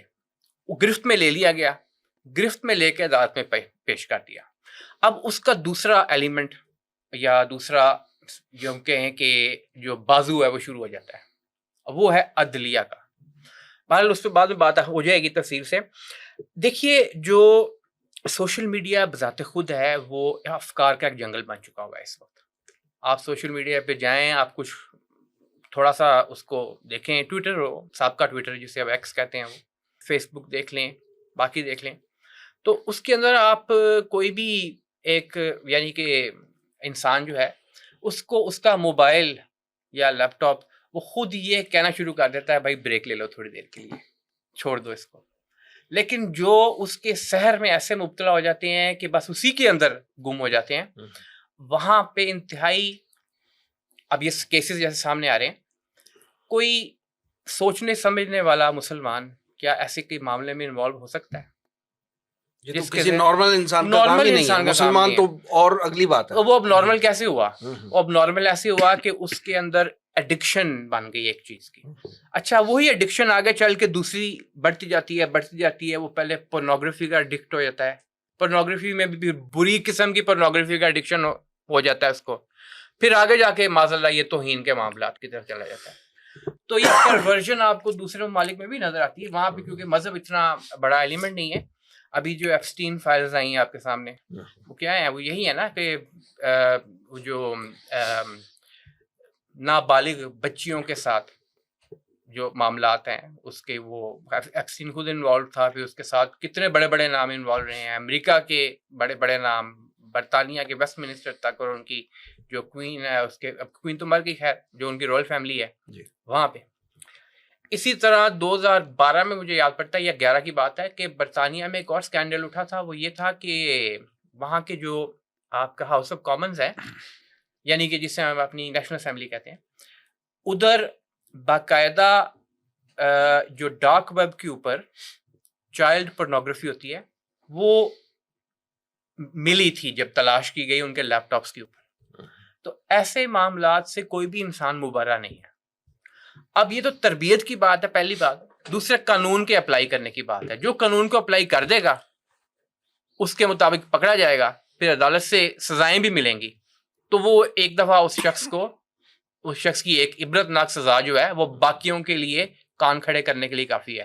لیکن جب چھوٹتے جائیں گے چلتے جائیں گے تو پھر وہی بات ہوگی جو عبدالوارث گل بھائی نے کہا کہ یہ تو ڈگریاں چیک کرنے والا معاملہ نکلا ہے.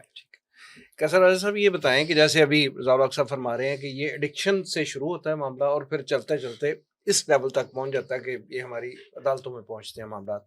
کیا آپ یہ سمجھتے ہیں کہ ایسے لوگ جو انوالو ہیں سوشل میڈیا پر اس طرح کی توہین کے, کسی کے ساتھ یہ حادثاتی معاملہ بھی تو ہو سکتا ہے نا؟ جب یہ دیکھتے ہیں کیسز کو تو یہ کسی نارمل انسان کا تو کام نہیں لگتا. ابھی ضیاء صاحب مسلمان کہہ رہے ہیں تو میں نے کہا مسلمان تو اور آگے کی بات ہے, یہ تو نارمل انسان اس طرح کا کام کرنے کا سوچ نہیں سکتا. تو میں یہ کہہ رہا ہوں کہ یہ حادثاتی طور پہ تو نہیں اس میں کہیں انوالو ہو جاتے ہیں آپ کے خیال میں؟ دیکھیں, حادثہ بائی ڈیفینیشن ایسے ایونٹ کو کہتے ہیں جس کے پیچھے منصوبہ بندی نہ کی گئی ہو. جب آپ یہ ڈاکومنٹس دیکھتے ہیں تو کسی کی بلاسفمی 1.5 مہینے سے جاری ہے, کسی کی 1.5 سال سے جاری متواتر ہے, عمل ہے, کسی کی 5 سال سے ہے, کسی کی 6 سال, کسی کی اس سے بھی زیادہ ہے.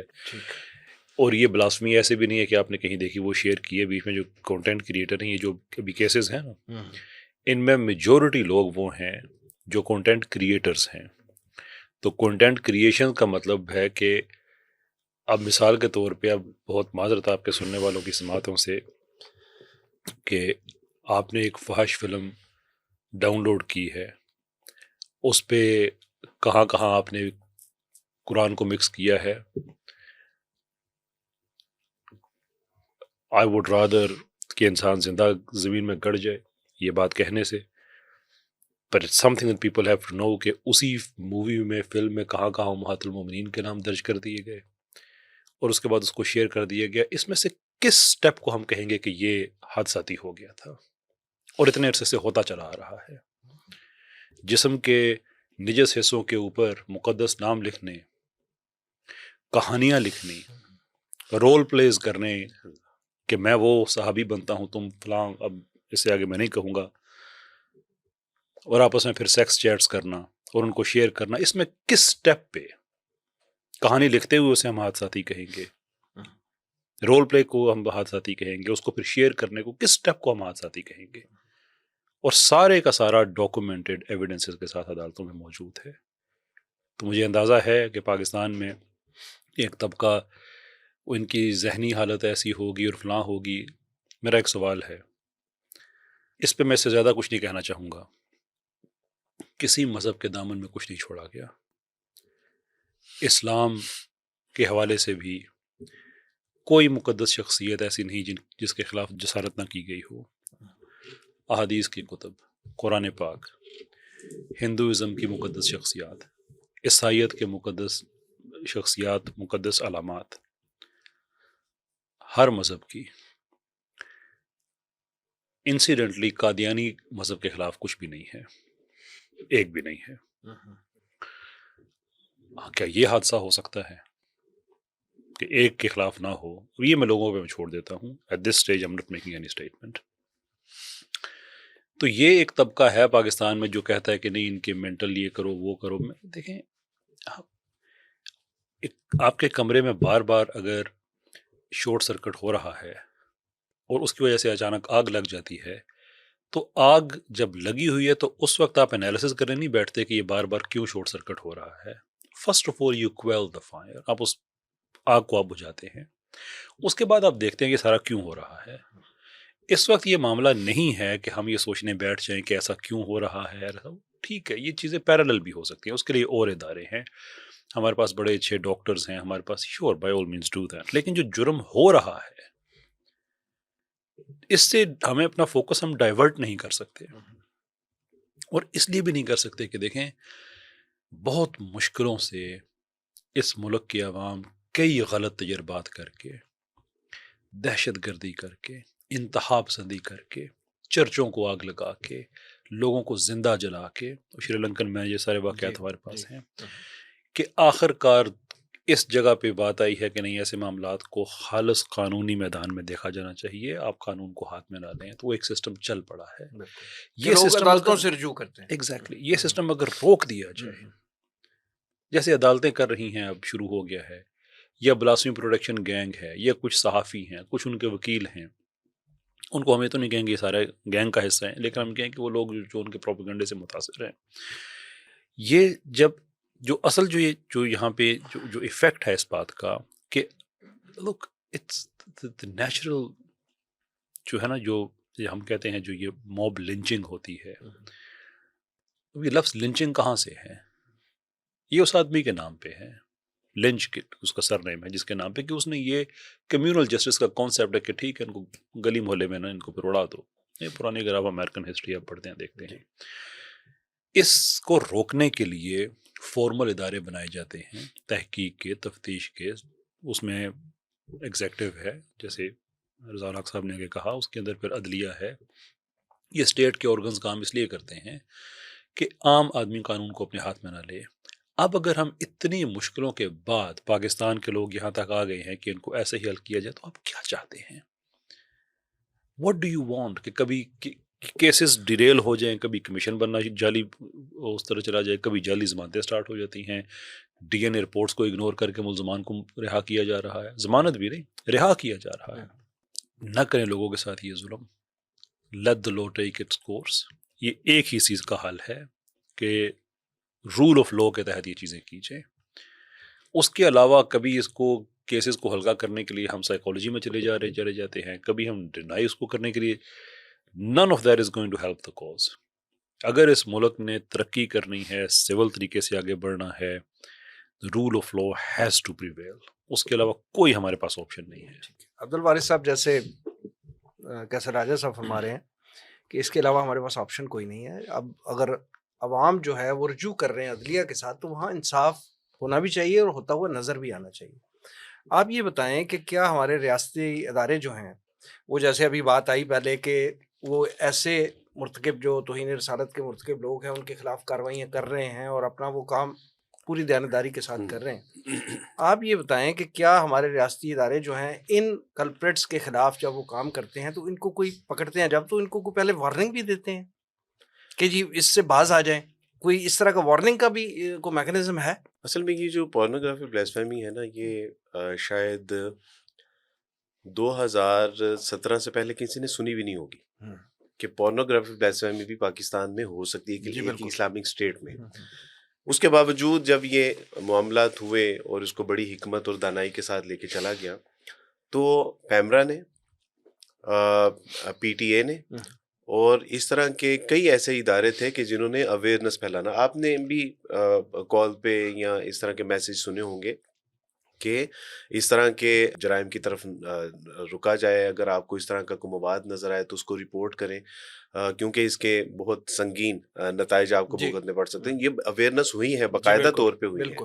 ہائی کورٹ کی طرف سے ایک جو ہے وہ ڈائریکشن بھی تھی مختلف اداروں کو, جس میں ریڈیو آف پاکستان کو ایک ڈائریکشن تھی, اپنا ہائی کمیشن ایجوکیشن کو جو ہے وہ ایک ڈائریکشن تھی, HAC کو, اس کے علاوہ مختلف ٹی وی چینلز کو ڈائریکشن تھی کہ بھی یہ اویئرنیس پھیلائیں. لیکن ہٹ درمی کا جو معاملہ ہے وہ آپ یہ دیکھیے کہ اتنی اویئرنیس ہونے کے باوجود یہ معاملات بڑے ہیں. جو کیسز ہیں ایک رپورٹ کے مطابق PTA نے 10,48,000 لنک بلاک کیے ہیں. اس کے باوجود آج کے دور میں یہ کم نہیں ہوا بلکہ یہ بڑھ رہا ہے. یعنی اویئرنیس بھی دی گئی Awareness کہ ہونے کے یہ باوجود. کام نہ جی. کریں، پھر بھی جو ہے وہ تعداد جی. بڑی ہے. اب مجھے ایک بات یہ بتائیے کہ کیا یہ کوئی ایسا فینس ہے کہ جس کے بارے میں آپ کو بتانا پڑے گا کہ یہ بلاسفیمی ہے اور اس نوعیت کی ہے اور اس کو اگر آپ کریں گے تو آپ کو سنگین نتائج کا سامنا کرنا پڑے؟ یہ بتانے والی کوئی بات ہے؟ نہیں، قطعاً. یہ تو یعنی نہ صرف غیر شرعی ہے بلکہ یہ تو غیر اخلاقی غیر ہے، انسانی. غیر انسانی ہے. یہ تو اس کے باوجود یہ کرائم ریشو جو ہے وہ بڑھتی جا رہی ہے. اور اس کرائم ریشو کے بڑھنے کے پیچھے ایک وجہ یہ ہے کہ آج جو ہم نے 5 لوگوں کو، یعنی یہ چند ہفتے پہلے 5 لوگوں کو جو اپنا باعزت بری کیا گیا نا، یہ بنیں گے اب 450 لوگوں کے لیے ریفرنس. ان لوگوں جو کے مزید پکڑے گئے ہوئے ہیں، اس سے پہلے بھی جن آپ کے خلاف دیکھیں کیسز چل رہے ہیں. طیب میرا خیال ہے 3 4 5 پریسیڈنٹ ہفتے بن پہلے جائے گا نا، پریسیڈنٹ بن 5 جائے گا. ہفتے پہلے ایک طیب نامی شخص تھا جس نے شیطان کا پیغمبر ہونے کا دعویٰ کیا تھا، کتاب لکھی تھی مغلظات کے اوپر، اس کو بری کیا، ضمانت دی گئی ہے. ضمانت کے بعد اب وہ صاحب جو ہے وہ یورپ کے کسی ملک میں بیٹھے ہوئے ہیں. جب آپ ایسے لوگوں کو رہا کریں گے تو کیا ہوگا کہ جرائم بڑھے گا. دوسرا اس کا نتیجہ یہ نکلے گا کہ عوام الناس کا انصاف سے یقین اٹھ جائے گا. حکومت کے خلاف اور ایسے اداروں کے خلاف ان کے دلوں میں نفرت پیدا ہوگی، بغاوت پیدا ہوگی. تب جا کے وہ قانون کو اپنے ہاتھ میں لینا شروع کرتے ہیں. یعنی یہ ایسے نہیں ہوتا. یہ جو اپنا جو خود پکڑ کے ان کو جو ہے وہ کیفر کردار تک پہنچاتے ہیں، اس کے پیچھے ریزنز ہیں سر. یہ لوگوں نے دیکھا ہے کہ جو آج تک مجھے بتائیے کہ جتنے اپنا بلاسفیمی کیسز میں ہے کتنے لوگوں کو سزائیں ہوئی ہیں. لہذا مجھے یوں لگتا ہے کہ لوگوں کا یقین اٹھ چکا ہے. سزائیں تو ہوئی ہیں، عمل درآمد نہیں ہوا اس پہ. یقین اٹھ چکا ہے کہ یہ نہیں ہوگا، اس لیے لوگ پھر جو ہے وہ قانون کو ہاتھ میں لیتے ہیں. لہٰذا یہ آپ کے توسط سے میں اپنی حکومت اور حکومتی اداروں سے یہ درخواست کرنا چاہتا ہوں کہ ہمارے پاس بہترین قوانین موجود ہیں. ضرورت اس بات کی ہے کہ ان کے اوپر عمل درآمد کیا جائے. آج تک 450 لوگ پکڑے گئے ہیں. آپ نے کبھی سنا کہ بلاسفیمی کیسز میں یہ جو لوگ پکڑے گئے ہیں گملہ بھی ٹوٹا ہے؟ خالصتاً قانونی جو ہے وہ راستہ اختیار کیا گیا ہے. لیکن جب یہاں پہ انصاف نہیں ملے گا نا تو لوگ جیلوں کے دروازوں کے پیچھے باہر جا کے کھڑے ہو جائیں گے. اور پھر ایسے جنہوں نے بلاسفیمی کی ہے ان کے شواہد موجود ہیں، جب ان کو باعزت بری کیا جائے گا لوگ پھر جو ہے وہ اس میں قانون کو اپنے ہاتھ میں لیں گے، جو کہ ہم کسی صورت نہیں چاہتے. اس میں آپ کی اجازت سے اضافہ کرنا چاہوں گا. دیکھیے یہ بڑا کلیئر معاملہ ہے کہ جب رول آف لا کی طرف جا رہے ہیں تو اس کے راستے میں رکاوٹ کون بننا چاہتا ہے؟ انتہائی اہم اور بنیادی سوال ہے. اچھا آپ یہ دیکھیے کہ جو ابھی حادثاتی کی بات ہو رہی تھی، جو VPN استعمال کر رہا ہے اس کو پتا ہے کہ میں نے کوشش کی، وہ تو ڈیلیبریٹ ایفرٹ کر رہا ہے نا. بلاک کی ہوئی ہے سائٹ، PTI نے ایک سائٹ بلاک کی ہوئی ہے، وہاں نہیں پہنچ سکا. اب اس نے کہا کہ اچھا میرے پاس کیا کیا طریقے ہیں. اس نے سرچ کیا کہیں سے، یا کسی نے بتایا اس کو، یا اس کے پہلے ہی علم میں تھا. اس نے کہا کہ میں اس کے لیے VPN استعمال کر لیتا ہوں. اب یہ جو کام بندہ کر رہا ہے کیا وہ حادثاتی کر رہا ہے؟ جو سوچ سمجھ کے کر رہا ہے. اور یہ چیز انگرینڈ ہے مسلمانوں کے اندر. ایسا نہیں ہے کہ جو یہ کرنے والے ہیں ان کو پتہ نہیں تھا کہ ہم کیا کر رہے ہیں اور اس کی سزا کیا. یہ بالکل اسی طرح ہی ہے جس طرح آپ ٹریفک لائٹ پہ جاتے ہیں نا تو آپ کو کوئی وارننگ نہیں دی جاتی کہ یہ ریڈ لائٹ کراس نہیں کرنی. جب ریڈ لائٹ ہو تو آپ نے رک جانا ہے. یہ ایک کامن سینس کی اور آپ کی جو ایک سوشل ایولیوشن کا پروسیس چل رہا ہوتا ہے، سوشل ایولیوشن کا، اس کا حصہ ہے کہ آپ کی یہ ذہن کے اندر انگرینڈ ہے. دین کی تعلیمات تو بچپن سے ہی ذہن میں انگرینڈ ہے. آپ نے اپنے ماں باپ کو دیکھا، اپنے دادا دادی کو دیکھا، نانا نانی کو دیکھا، ان سے یہی باتیں سیکھی ہیں کہ دین کے اندر یہ ہے، اس لائن کو کراس نہیں کرنا. تو جو کر رہا ہے وہ جو جان بوجھ کے کر رہا ہے. ٹھیک ہے. کیسر احمد راجہ صاحب، جیسے ابھی بات آ رہی تھی کہ جیسے یہ جو توہین رسالت کے قوانین ہیں، اس حوالے سے جتنی وارننگز دی گئیں، جتنی اویئرنیس پھیلائی گئی، کیسز میں اضافہ ہوا ہے. یعنی مرض بڑھتا گیا جوں دعا کی.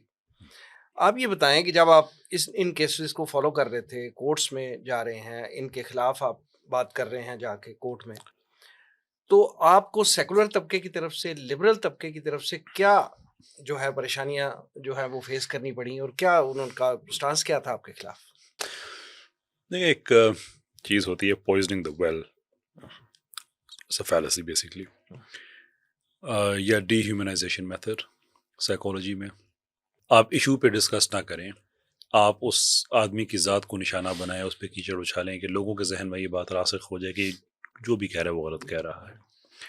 تو اس میں ایک تو قادیانی جتھا ہے, اور وہ پورے کا پورا انگیجڈ ہے, اور ایک طرف بات یہ ہے کہ آپ وہ فور معاملے فرنٹ کو پہ ہے یا بیک اینڈ پہ ہے؟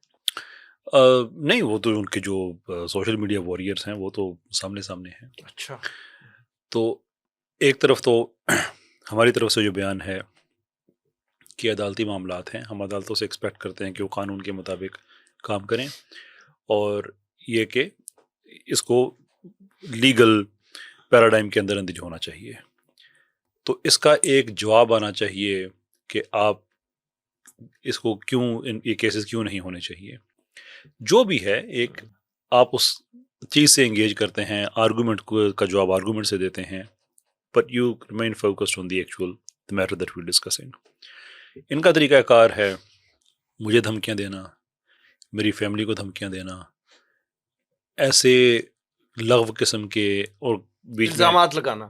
مطلب ایک ان کا جرنلسٹ ہے, اب میں قادیانی کی بات نہیں کر رہا, ایک جرنلسٹ ہے ایک, یعنی قادیانی وہ تو جتھا اپنی جگہ پہ ہے, جو اس کے علاوہ ہے. اس نے الزام مجھ پہ لگا دیا کہ یہ جو فورینزک رپورٹس ہیں یہ NCCIA کو میں بنا کے دیتا ہوں. کیا بات! What level of madness are we dealing with here? اسی آدمی نے ایک اور بیچ میں سے بات نکال لی کہ میری پتہ نہیں یورپ میں کہیں شادی ہوئی ہے اور میں اس کے بچے چھین کے بھاگ کے آ گیا ہوں. Are we dealing with blasphemy cases here? لیکن اب ایسا تو نہیں ہو سکتا کہ آپ میرا فوکس ہٹانے کی کوشش کریں تو میرا فوکس ہٹ جائے.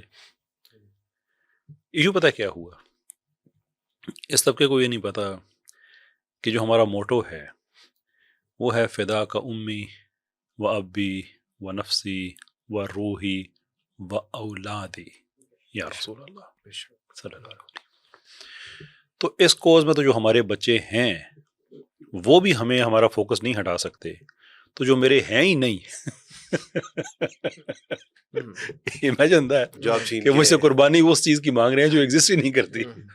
تو ان کو میں نے کہا کہ اب تو تمہیں یہ بات یا عدالتوں میں ثابت کرنی پڑے گی, وہ عورت وہ بچے سامنے لانے پڑیں گے, یا پبلکلی اپولوجائز کرنا پڑے گا, which I may or may not accept.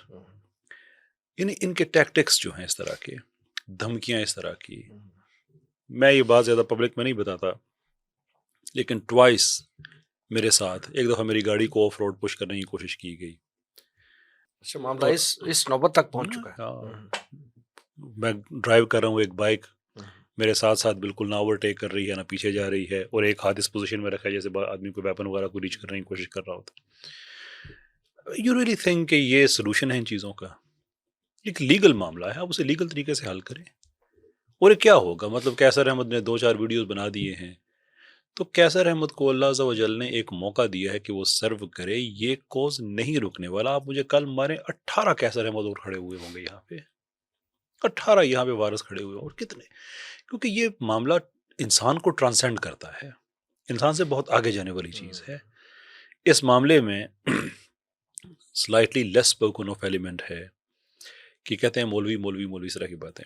صاحب ان کیسز میں جب وکلا کی بات کریں تو آپ کو پراپر جیسے کہتے ہیں نا دنیا دار وکیل, اینڈ ان سم کیسز جو فار آل پریکٹیکل پرپسز جو لبرل وکیل ہیں وہ بھی کیسز میں ہیں کہ بھائی وہ ہماری ایک زندگی کا میں ہم جیسا بھی ہے ٹھیک ہے, ہمارا اللہ کا معاملہ ہے, ان چیزوں پہ ہم کمپرومائز نہیں کر سکتے.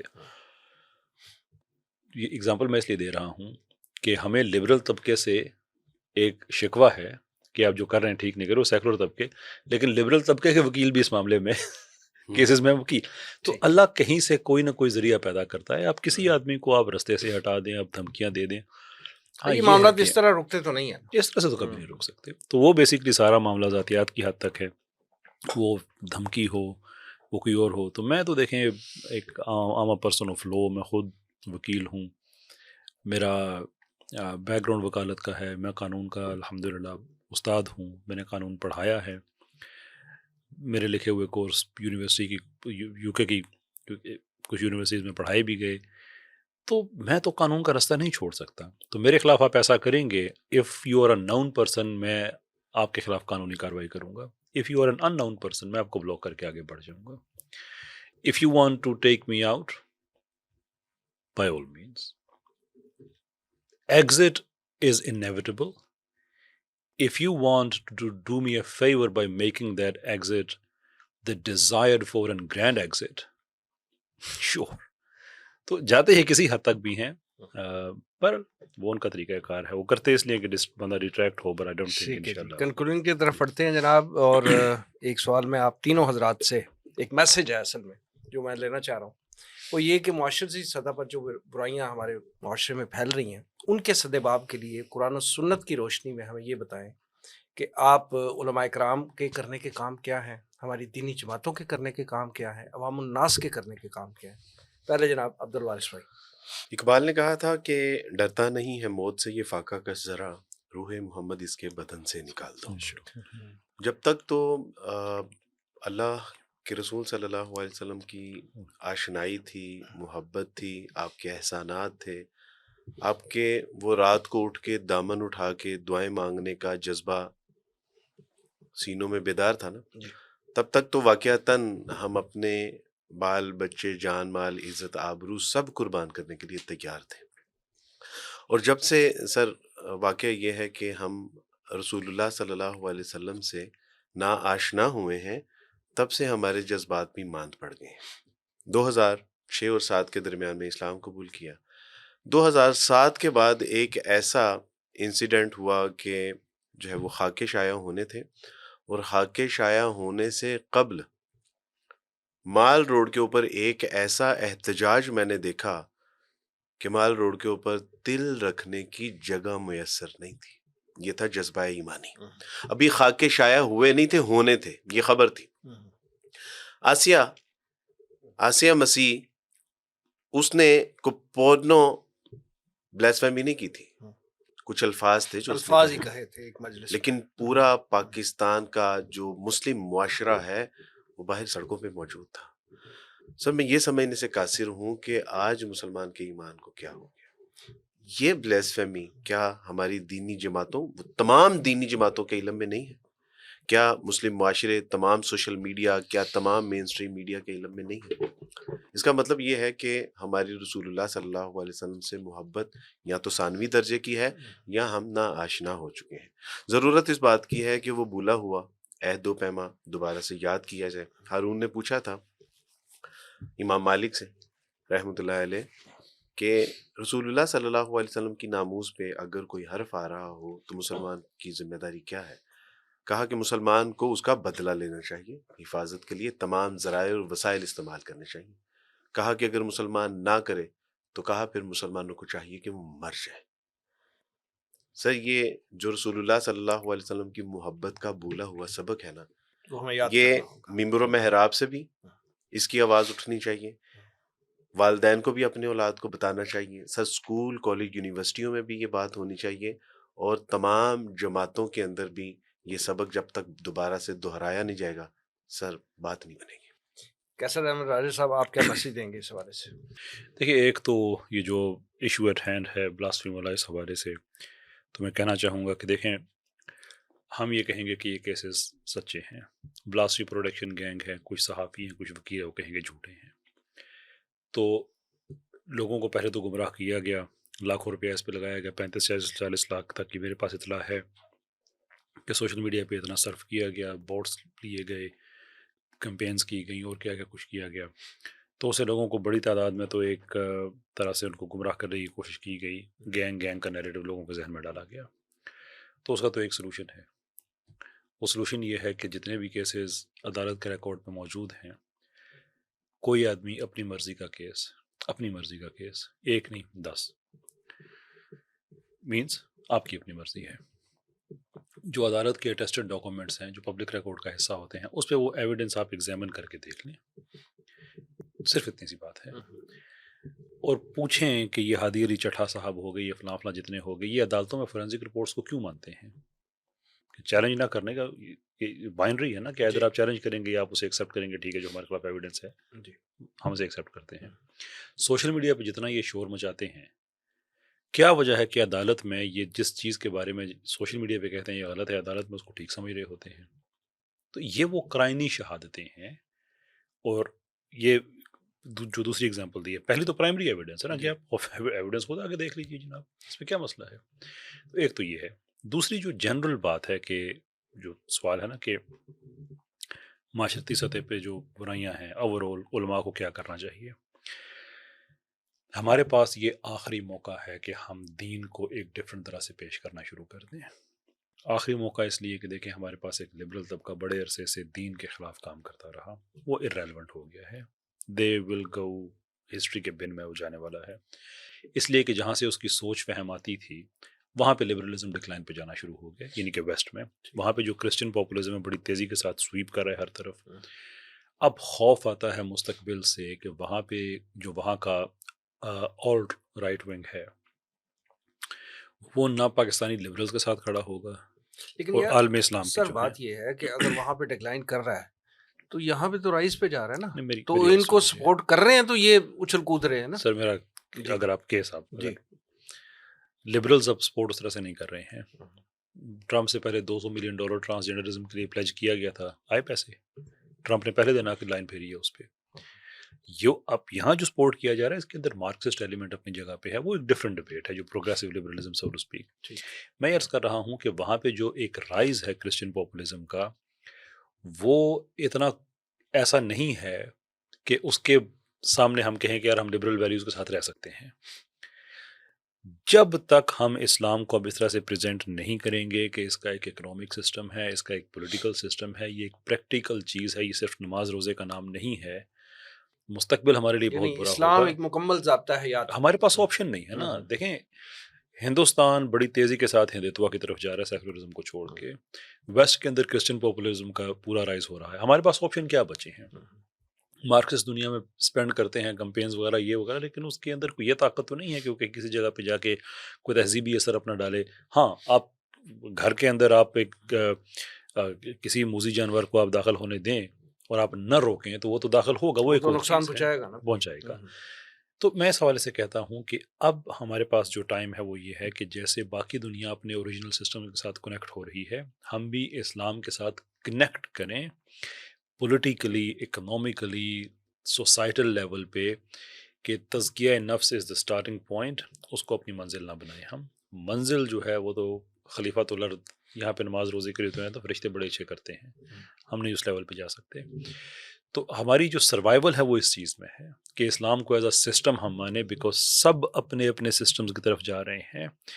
مارک مائی ورڈ سر، مستقبل میں جس کے پاس آبادی کم ہوگی اور سسٹم نہیں ہوگا یہ طبقہ سروائیو نہیں کرے گا. آبادیوں والے طبقے اور اپنے اوریجنل انڈیجنس سسٹمز والے یہی طبقے سروائیو کریں گے. رضا الحق صاحب، جیسے کیسر احمد راجہ صاحب کہہ رہے ہیں کہ دنیا میں پائے جانے والے مذاہب جو ہیں وہ اپنے اپنے دینی تعلیمات اور اپنے اپنے مذہب کی جو تعلیمات ہیں اس کی طرف جو ہے وہ لوٹ رہے ہیں، اور ہمارا سروائیول بھی اسی میں ہے کہ ہم دین کی طرف لوٹیں. کیا کہیں گے آپ؟ جی میں بالکل اس سے اتفاق کرتا ہوں. وہ ہے نا ایک مصرع کہ ہے جرم ضعیفی کی سزا مرگ مفاجات. تو جب ہم طاقت میں تھے، ضعیفی کا اپوزٹ تو طاقت ہی ہے نا، طاقت میں تھے، تو یہ 19ویں صدی کے آخر کی بات ہوگی. پہلے فرانس میں کوشش کی گئی کہ بلاسفمی کی بنیاد پر ایک سٹیج شو کیا جائے. جی. خلافت جیسی بھی تھی گئی گزری، آٹومن ایمپائر بالکل آخری دموں پر تھی، لیکن وہاں سے ایک میسج گیا کہ اگر یہ کرنے کی کوشش کی آپ نے تو پھر اعلان جہاد ہے آپ کے خلاف. وہیں پر رک گئے.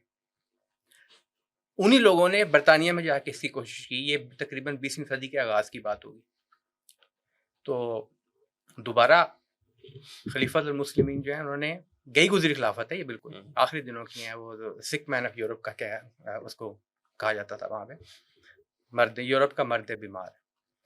پھر بھی ایک میسج گیا بس کہ اگر یہ کیا کام تم نے تو پھر اعلان جہاد ہے تمہارے. وہ جانتے تھے کہ اعلان جہاد جب کیا جائے گا تو اس کا مطلب یہ ہے کہ پوری دنیا سے مسلمان لبیک کہیں گے. انہیں پتہ ہے کہ ہمارے اوپر ایک اجتماعیت موجود ہے. اجتماعیت جب سے ختم ہوئی ہے اس وقت سے پھر مسلمانوں کا ڈکلائن ہی ڈکلائن. اب یہ جس طرح انفرادی سطح پہ آپ دیکھیں یہ والے معاملات ہیں، یہ ریاست کے کرنے کا کام بنیادی طور پہ ہے. یہ کیسر احمد راجہ صاحب کا یا عبد الوارث گل صاحب کا ان کا کرنے کا کام نہیں ہے. بنیادی طور پہ تو ریاست کا کام ہے. یہ وہ آئیڈینٹیفائی کرے، وہ پکڑے ایسے لوگوں کو جو کر رہے ہیں، اور بہرحال پھر عدالتوں کے ذریعے ان کو سزا ملے. ہم نے تو یہی سنا اور دیکھا، اور ہماری اسلامک ہسٹری اور باقی بھی مغرب کی ہسٹری آپ دیکھیں گے تو اس سے بھری پڑی ہے. اسٹیٹ کا کام ہے، ریاست کا کام ہے. ہماری ریاست بہرحال وہ مغرب کی نیشن اسٹیٹ کی طرح نہیں ہوتی. مسلمانوں کی ریاست ایک ہوتی ہے، اس کے اوپر ایک خلیفہ ہوتا ہے. بنیادی بات یہ ہے. تو اس کا مطلب یہ ہے کہ انفرادی سطح پر بھی ہم اپنے اوپر دین کو لاگو کریں، نافذ کریں، جو ہمارے اوپر نافذ کرنے والا ہے. پھر اپنا الاقرب فالاقرب کے جو اصول ہے اس کے مطابق اپنے جو بالکل امیڈیٹ قریب کے لوگ ہیں، جن کے اوپر بہرحال ہمیں اللہ تعالیٰ نے ذمہ داری دی ہوئی ہے، تو ان کے اوپر اس چیز کو لاگو کریں. والدین خاص طور پہ اپنے بچوں کے موبائلز کو کنٹرول کریں. بیوی اور شوہر کے موبائل کے درمیان کوئی رکاوٹ نہ ہو، راستہ نہ ہو، کوئی ایسا پاسورڈ نہ ہو، دونوں کو معلوم ہو ایک دوسرے کا، دونوں جانتے ہوں. ایسی چیزوں کے چانسز کم ہو جاتی ہیں. ٹھیک ہے، ایک بات یہ. پھر اجتماعی سطح پہ جیسا کہ کیسر صاحب نے بات کی، بالکل ایسے ہی کرنے والا کام ہے. آپ جو دین ہے اور وہ آپ کا صرف یہ عقائد اور رسومات اور عبادات ہی کا نام نہیں ہے، وہ بھی ہیں، لیکن اس کے ساتھ پھر اگر عمومی طور پہ دیکھیں تو اس کا آپ کا پولیٹیکل سسٹم ہے، آپ کا ایک اکنامک سسٹم ہے، ایک سوشل سسٹم ہے، ایک انٹرنیشنل ریلیشنز کا سسٹم ہے، آپ کا ایک جوڈیشل سسٹم ہے پورا. اس چیز کو آپ دوبارہ امپلیمنٹ کریں. دوبارہ امپلیمنٹ کرنے کی ضرورت ہے. یہ ریوائول آف دا اسلام کی دوڑ پیچھے کی طرف ہے، جی. گردش ایام تو. جناب رضا صاحب، جناب کیسر احمد راجہ صاحب، جناب عبد الوارث گل صاحب، پروگرام میں تشریف آوری کا بہت شکریہ. ناظرین، یہ تھا آج کا پروگرام. آج کے لیے اتنا ہی. ہمارے تمام سوشل میڈیا پیجز پر اس پروگرام کا فیڈ بیک ضرور دیجیے گا. آپ ہمیں ای میل بھی کر سکتے ہیں. ہمارا ایڈریس ہے media@tanzeem.org. اگلے پروگرام تک کے لیے وسیم احمد کو اجازت دیجیے. اللہ نے کے بعد.